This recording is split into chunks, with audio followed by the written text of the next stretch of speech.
جابر بن عبداللہ رضی اللہ عنہ نے خبر دی کہ وہ نبی کریم صلی اللہ علیہ وسلم کے ساتھ ایک لڑائی میں شریک تھے، ایک ایسے جنگل میں جہاں ببول کے درخت بکثرت تھے۔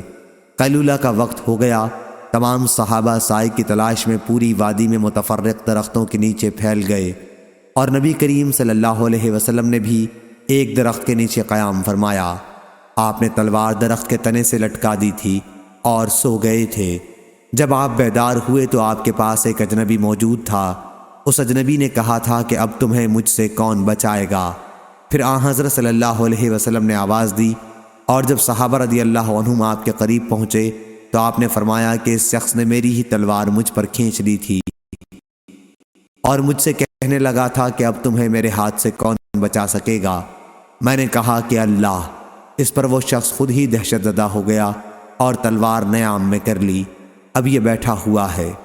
حضرت صلی اللہ علیہ وسلم نے اسے کوئی سزا نہیں دی تھی۔ صحیح بخاری حدیث نمبر 2913۔